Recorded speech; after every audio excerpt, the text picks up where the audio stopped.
7. Trauma as a get-out-of-jail-free card. She's always healing, always recovering, always explaining away her cruelty with stories from her past. Every betrayal, I'm working through things. Every cold shoulder, it's my trauma. And now you're no longer a partner. You're her therapist, her confessor, her emotional punching bag. She sins, you repent, and the more broken she claims to be, the more guilty you feel for needing anything from her at all. Marcus said, "The best revenge is not to be like your enemy." But this isn't revenge, this is abuse. She's hijacking your empathy, using your goodness as a leash. And if you don't wake up, you'll be crucified by a woman who never intended to heal, only to control. 8. Entitlement without contribution.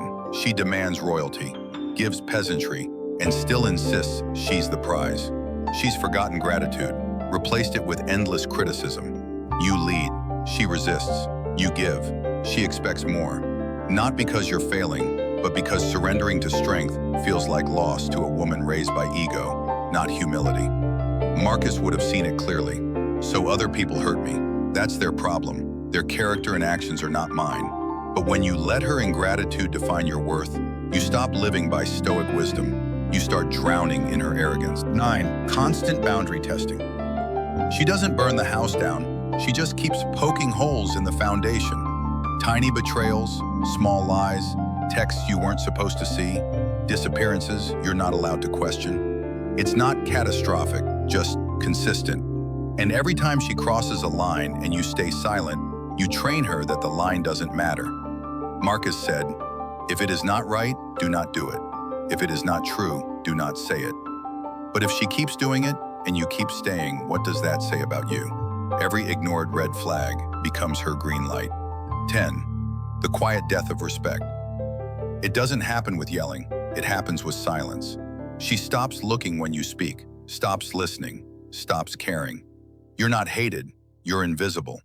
And this, more than anything, will destroy a man. Because he can survive anger, but he cannot survive being unseen. Marcus wrote, "When you arise in the morning, think of what a privilege it is to be alive, to think, to enjoy, to love. But if the woman beside you sees no privilege in your presence, you stop rising. You start fading." These are the 10, not opinions, not complaints, truths.